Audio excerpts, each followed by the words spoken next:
see how the shit. Tell me about the 1-2 punch at running back with Kelvin and Bubba. Yeah, both those guys are playing real well. They both made strides forward since spring ball. They were good in spring, but they've been even better in fall camp.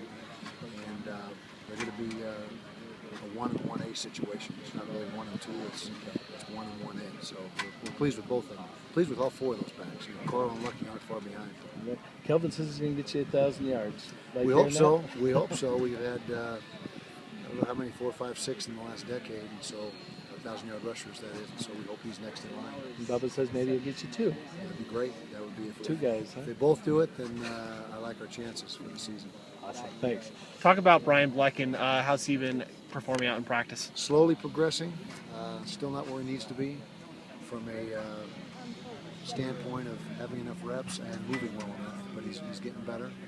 But he's got a ways to go in a short period of time to accomplish what he needs to accomplish. Now, is it fair to say that there will be no announcement about Brian's status before the game Thursday, or will there? No.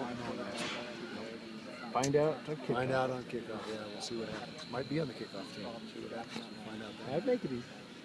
Fair to state that this new Coach Erickson offense has run the ball first. That's the first priority. Yeah, it's a fair assessment, and it was the same with Urban.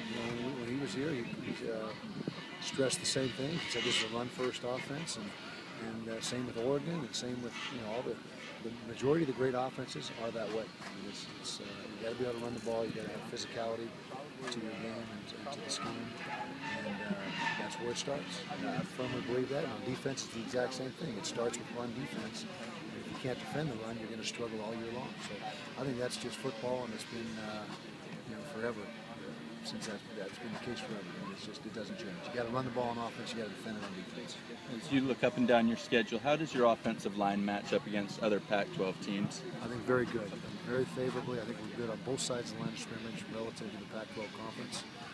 Defensive line, I expect to be one of the best in the league, and I think offensive line this year we can have a chance to be one of the better lines in the league if we continue to develop. Coach Lucky or Bubba Poole, do you think he's been wasn't surprised in fall camp, or has he had those steady indicators to put him on the second string all the way through? I'd say the latter. He's been steady ever since he got here. He got here so late last year into the process that it didn't make sense to play him. It was too much for him to catch up scheme-wise and with all the techniques. But we saw the ability. He was in the developmental scrimmages, which we have all fall along with the guys that are redshirting.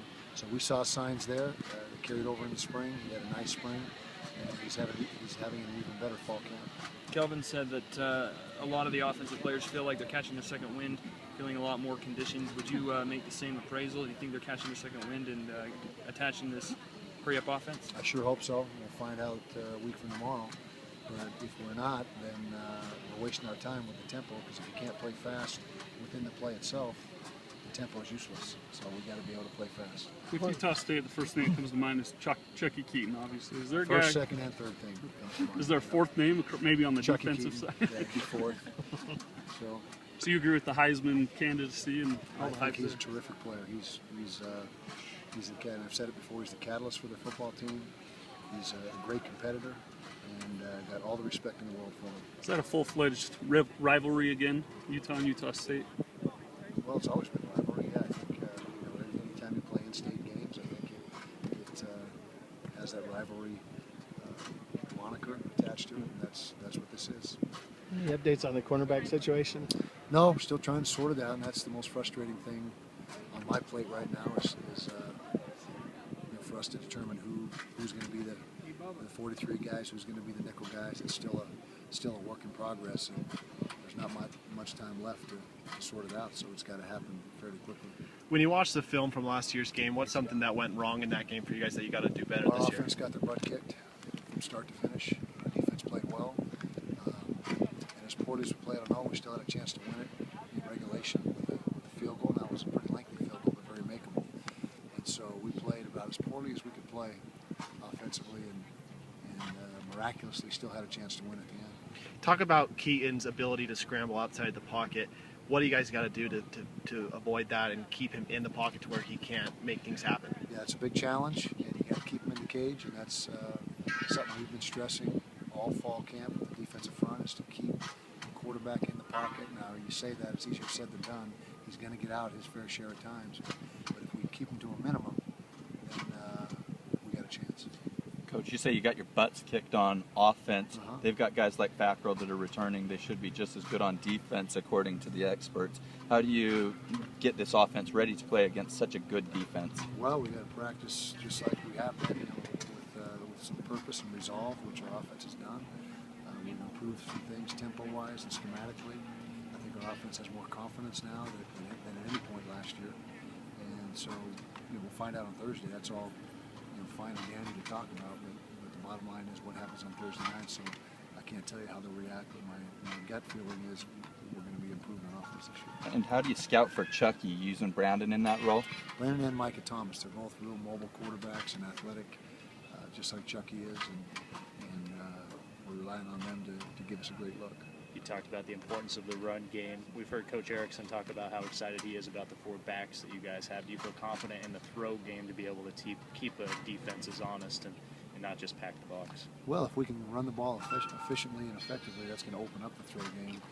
Do I think we can just drop back and throw the ball 50, 60 times a game? No, that's not us. But if we establish the run, and they can respect the run, start to load the box, then we can hit them with the play-action pass and the boot game and that type of thing, and the quick game. And so I think the passing game is going to rely on the run game as much as anything else to make it effective. And with that, what's been the biggest improvement that you've seen in Travis this fall?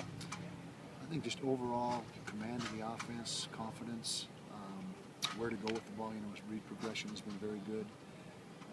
He's really liking the tight ends.